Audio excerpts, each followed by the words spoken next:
Nuestro pueblo se propone librar su gran batalla contra el analfabetismo con la meta ambiciosa de enseñar a leer y escribir hasta el último analfabeto en el próximo año.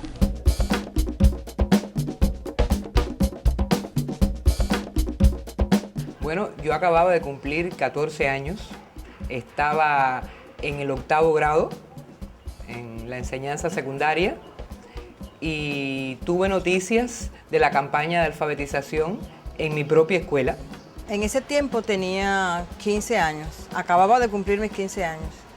Yo tenía 16 años y mi hermana tenía 13. Tendría aproximadamente 17 años. I was about 12. Todo el pueblo está preparándose a una intensa campaña.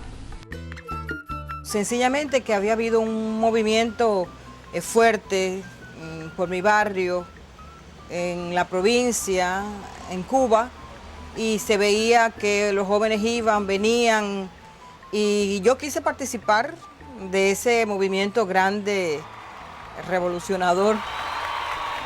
Justamente fui a la campaña y solo me autorizaba mi mamá si tenía ya 15 años. Y tenía preocupación porque la campaña había comenzado.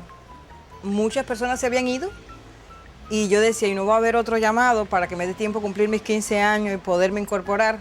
A mí, desde que conocí que se estaba haciendo esa convocatoria para alfabetización y que se estaba pidiendo que estudiantes de la ciudad fuéramos al campo a alfabetizar, a mí aquello me entusiasmó muchísimo y yo me motivé mucho con eso y llegué a mi casa a abordar a mi mamá y mi mamá puso el grito en el cielo. O sea, mi mamá desde el primer momento se negó totalmente. Bueno, a mi familia eso no le gustó mucho porque era la primera vez que yo me separaba de mi familia y pensaron que sencillamente que iba a tener problemas, que no iba a poder adaptarme, que me iba a asustar, que esto iba a pasar así y que no. En el caso de mi papá, él firmó la planilla de mi hermana, la mía no. Entonces yo me fijé por la planilla de mi hermana y firmé yo como si fuera mi papá. Llevé la planilla, todo perfecto, y después nos fuimos y ya él no podía hacer nada, ¿no? Y me costó muchísimo trabajo porque bueno, de pronto dejar que un hijo salga así en aquellos tiempos, en aquel momento, a conformarse en un ejército de no se sabe qué cosa muy bien, alfabetizar, y bueno, ahí nos fuimos.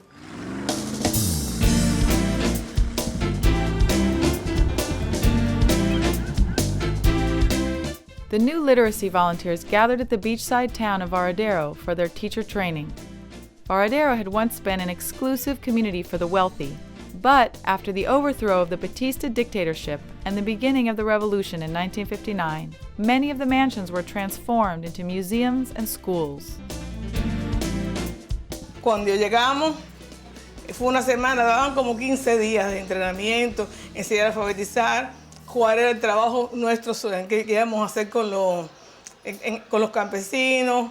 No era solamente un trabajo como es actualmente en Médico de la Familia, que no es solamente enseñar, sino crear costumbres de salud, costumbres de vida, toda una serie de cosas, ¿no?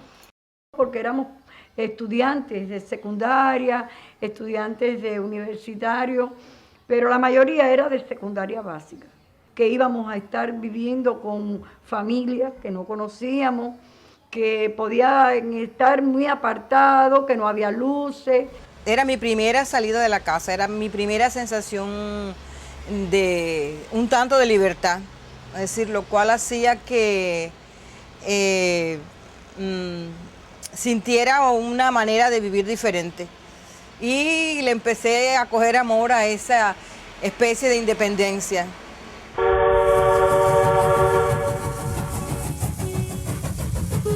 Armed with workbooks, pencils, hammocks, and lanterns, the young volunteers, called brigadistas, headed off to their teaching assignments. Some brigadistas went to teach literacy in the cities, to workers, the elderly, and anybody else who did not know how to read and write. But the majority headed out to rural areas, often to remote mountain regions where electricity and running water were non-existent.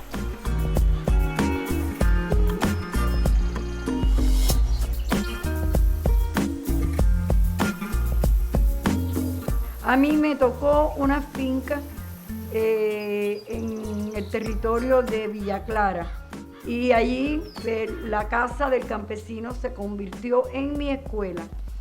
Se hizo un censo, fuimos casa por casa para saber quiénes necesitaban pasar la escuelita y para convocarlos para que fueran por las noches o por las tardes, porque depende el horario que ellos pudieran disponer para aprender.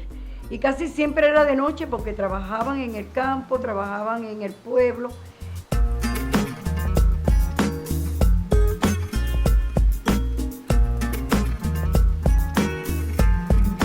Y ella preparó como un comedorcito que tenía, se preparó una gran mesa a la cual nos reuníamos todos allí y se improvisó una pizarra.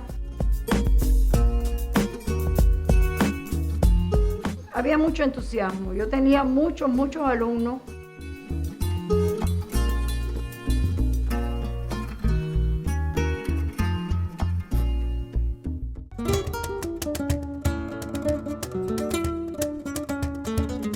Ahí me tocó trabajar en Manatí. En Manatí, en lo que es el Central Argelia Libre. Pero de Manatí, en una colonia cañera grandísima, que había muchas personas que eran analfabetos, bastantes personas.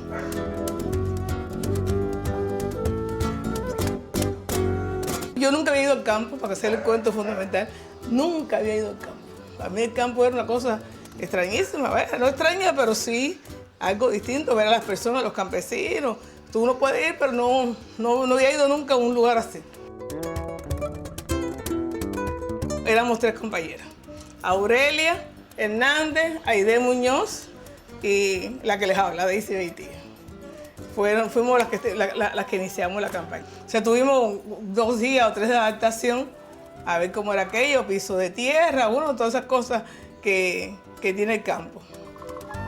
Nosotras mismas nos repartimos después los alumnos por alfabetizados. Yo tenía como 7 o 8 y así cada cual. Y empezamos a dar las clases y a alfabetizar.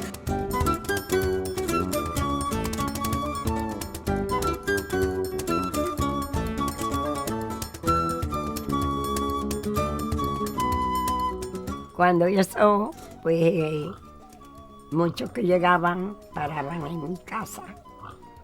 Y entonces cada uno iba escogiendo su lugar muy distante, donde quiera, porque eso fue donde quiera. Y entonces en mi casa quedó uno.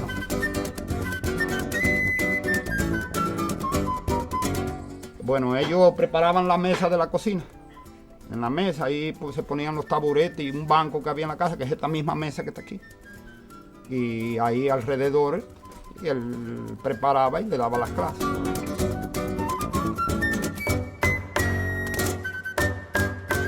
Se comenzaba por las vocales. ¿Cuáles eran las vocales y cuáles eran las consonantes? Es decir, consonantes más simples como la P, papá, pa, pe, pi. Yo tuve dificultades con un viejito, él se llamaba Joaquín y la palabra quín es con Q, U, y él decía que no, que ahí decía Joaquín, que no, él no entendía. Que él era, si este era acá, y que aquí él se llamaba Joaquín, y él ponía Joacín. No había manera de que él entendiera que yo no sé quién lo inventó. Yo le decía, yo no sé, son los españoles, tus raíces. Pero bueno, yo no sé quién inventó la Q, la U, pero eso es así, Joaquín. Y él me decía, no. Si eso es mami, esto es hace, sí, a este caque, kiko. Y mis alumnos eran haitianos. Mis alumnos eran haitianos que no sabían ni leer ni escribir en su idioma. Logré fue enseñarlos a firmar, pero ellos estaban muy orgullosos de no tener que usar el dedo para la huella digital y de poder poner su nombre, ¿no? Ir a una casa, alfabetizar a un señor llamado José María, que vivía con 3 hijos, su esposa y 3 hijos pequeños. Un ambiente familiar para mí particular porque era un bohío con piso de tierra, con 2, 3 taburetes para dormir. Suerte que bueno, nos habían dado nuestra hamaca y teníamos el farol.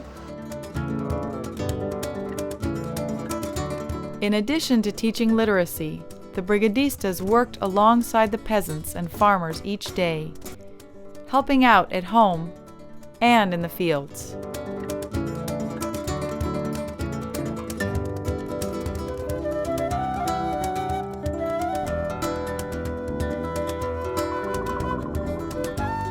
Muchachos, yo nunca había trabajado en el campo así agachada ahí cogiendo sol, ni nada por el estilo.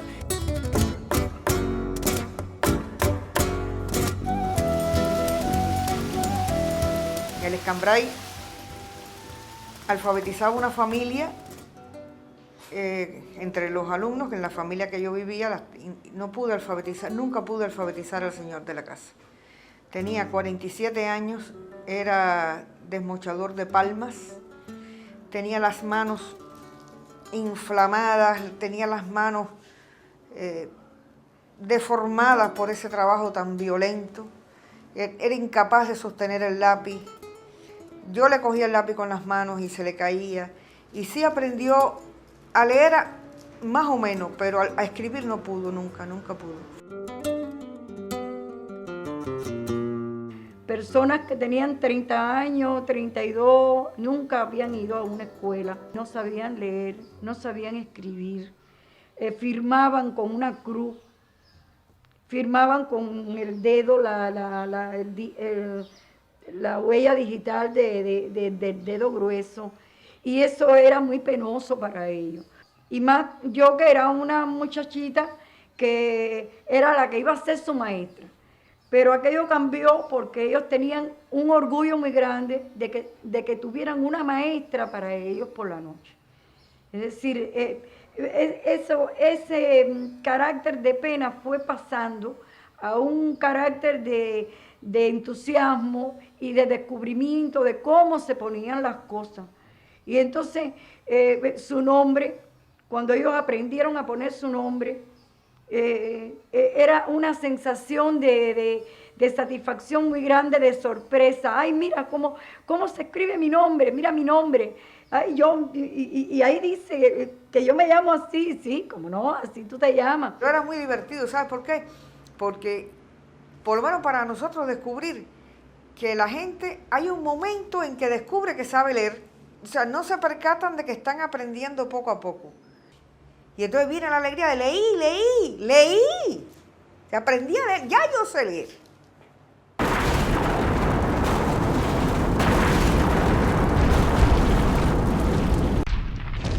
The assault on Cuba's Bay of Pigs occurred in April 1961, in the midst of the literacy campaign. The invasion was defeated, and 1,100 invading soldiers surrendered. But armed insurgents, intent upon toppling the new Cuban government, still roamed the countryside, where thousands of literacy teachers were hard at work.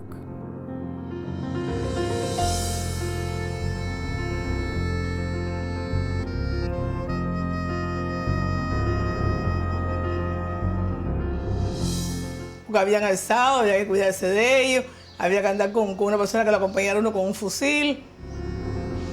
Bueno, la orden era quedarse en casa. Nosotros no estábamos preparados militarmente. Nosotros éramos jóvenes que íbamos a enseñar. Entonces la orden era quedarse en la casa del campesino.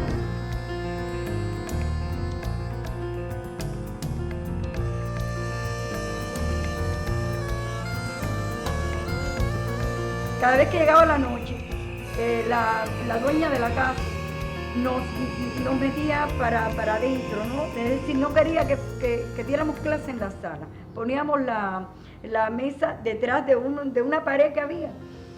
Y yo decía, bueno, pero ¿por qué hay atrás? Si es que adelante hay más posibilidades. Y me decía, no, porque el farol alumbra mucho y a distancia se ve todo lo que hay adentro de la casa. Un día me lo demostró, salimos y caminamos y en una oscuridad total. Y sin embargo uno sabía, decía, ¿cuánta gente hay en aquella casita? Es verdad, se veía la lucecita y tú veías cómo la gente pasaba y decía, hay 2, hay 3, hay 4.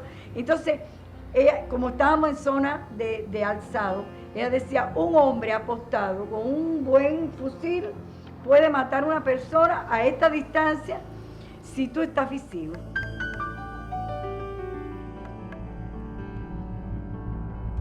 Una noche pasamos un susto muy grande porque en la casa donde dormíamos, ¿no? Como en la madrugada, nosotros sentimos como unos caballos y entonces unas voces de hombres y empujando la puerta, así tocando, así, ¿no? Entonces, que saquen a las alfabetizadoras, Entonces, el señor de la casa, ese español, dijo, yo de ninguna manera abro la puerta. No se asusten que yo no voy a abrir la puerta. Entonces, él no trató, porque imagínate, yo estaba muerte de miedo, estábamos muerte de miedo. Y en la casa también, porque no sabíamos qué iba a pasar. Mi papá fue a buscarme, a mí y mi tía también, y mi hermana Consuelo. Fueron a buscarme, llorosa, que podía irme, que lo recogiera todo, que por qué insistía tanto en irme, que mira cómo estaba la cosa, que todo estaba muy malo, que estaba malo, que no sé qué. Y yo le dije, no, yo voy a favorecer de todas formas y yo me quedo aquí. Aunque se vayan unas cuantas, yo me voy a quedar.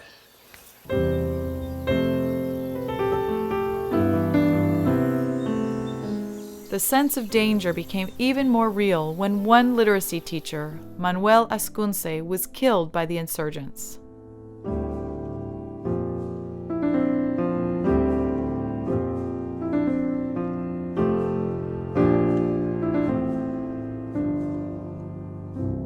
Tuvimos riesgos, claro que tuvimos riesgos. En ese tiempo mataron a Manuel Ascunce, fue muy doloroso. Y bueno, eso no lo que hizo fue darnos coraje para seguir. Porque era muy lindo lo que nos estaba pasando.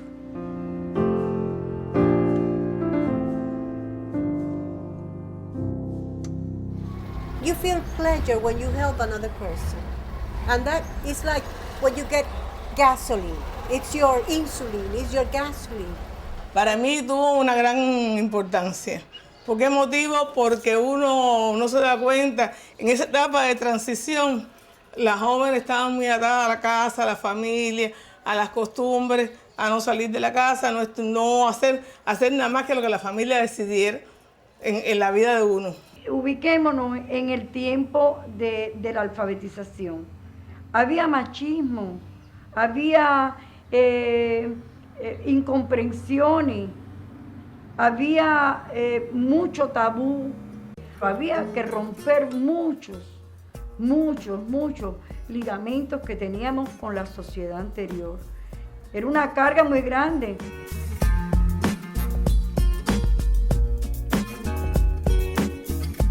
Yo tenía, por ejemplo, una muchacha que el esposo no quería, bajo ningún concepto, que ella fuera a ninguna parte ni recibiera clases. Él no quería, él era muy celoso, no quería a nadie en la casa, no quería hombre, no quería a nadie. Y bueno, fue un trabajo, tuvimos que hacer un trabajo de persuasión con esa persona, demostrarle que él también lo necesitaba, porque él no sabía leer y escribir, pero él no quería, y no quería tampoco que ella estuviera. Y ellos estuvieron incluso hasta bravos, ella se fue para casa de sus padres, él nos echó la culpa, todo eso, pero bueno, con mucha conversación, con mucho amor, con mucha paciencia, pudimos lograr que yo, en este caso la muchachita, porque no quería varones, le pudiera dar clase a ella y a él.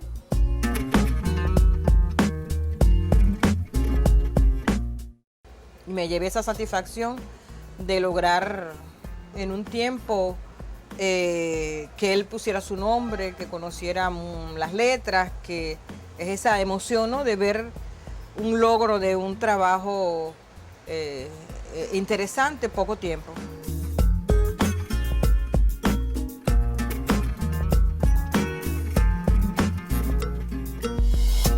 Siete años tenía cuando alfabeticé. Siempre fui una niña que me gustó mucho, ¿no?, leer, estudiar, aprender. Por lo tanto, pedí que por favor que me dejaran alfabetizar y mis padres lo plantearon a la comisión que radicaba allí. Me hicieron las pruebas pertinentes, una comisión creada, y realmente vieron que yo, producto de los conocimientos que yo tenía, que yo podía impartir clases. 7-year-old Griselda was given a teaching assignment close to her home in Havana. Me pusieron un alumno que se llamaba Carlos Pérez Isla. Él partió de cero, él era una persona de 58 años completamente analfabeto. Y bueno, fue una experiencia muy bonita, muy intensa. Hubo un nivel de confianza muy grande. Él en ningún momento me trató como una niña, ni yo como un anciano, ni nada. Éramos la maestra y el alumno. Que ellos se hicieron una familia a trabajar, porque ellos trabajaban junto con nosotros en las actividades agrícolas que nosotros hacíamos, en todo tipo de trabajo que hacíamos, y después sacaban sus horitas para preparar su clase para darla, y entonces daban las clases, no fallaban.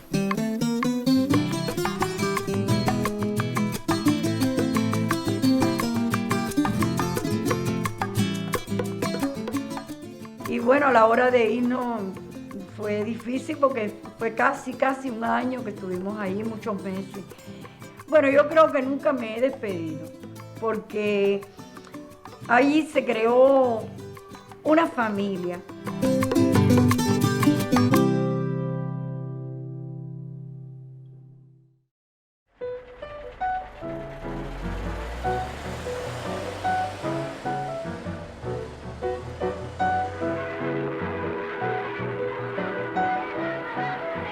Ya nos trajeron en trenes. Nos trajeron en tren para acá todos los alfabetizadores, figúrate, miles.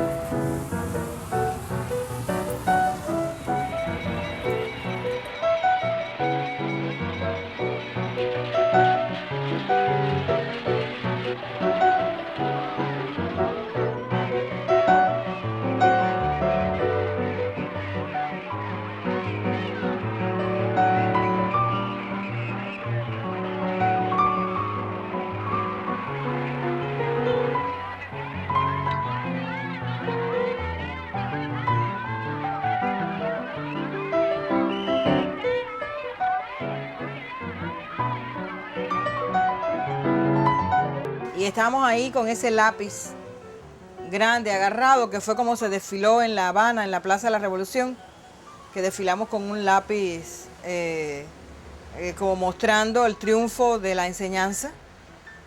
Y fue un evento de una fuerza enorme, ¿no? Porque éramos tantas mujeres y hombres alfabetizadores, jóvenes, todos, que me quedó, ¿no?, ese recuerdo.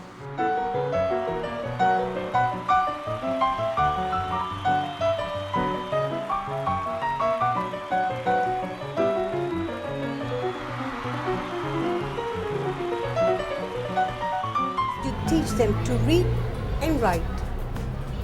And then you provide that person with a sense of freedom that allows the person to read John Paul's encyclicals, to read the Bible, to read Fidel, to read Martin Luther King, to learn about Abraham Lincoln, to know a little bit about Gandhi, Mother Teresa. A mí sí sirvió mucho porque me subió o me elevó mucho la autoestima mío personal, ¿no? Que eso es muy importante en la vida. Para mí fue decisiva en mi realización personal y en poder medirme a mí misma O sea, en poder saber de qué yo era capaz.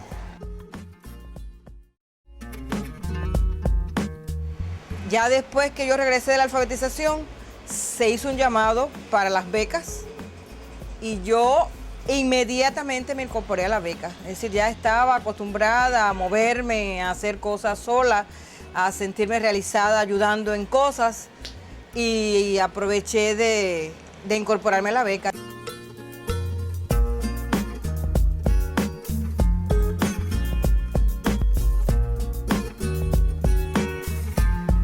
Yo después me hice maestra, o sea, yo soy graduada de la profesoral de matemática y yo decía, cada vez que me preguntan, ¿no?, que eso es lo más bello que hay en la vida, enseñar.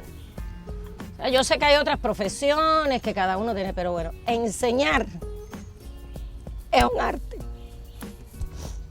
Disculpe. Creo que al poder ayudar a los demás desinteresadamente es una de las cosas mejores que le puedan pasar a uno en la vida, ¿no? Y cuando se conoce a una edad tan temprana como yo tuve esa posibilidad de conocerlo, de hacerlo, ya no he podido dejar de hacerlo más. O sea, y se convierte un poco en la razón de la vida de uno, no un poco, se convierte en la razón de la vida de uno, ¿no?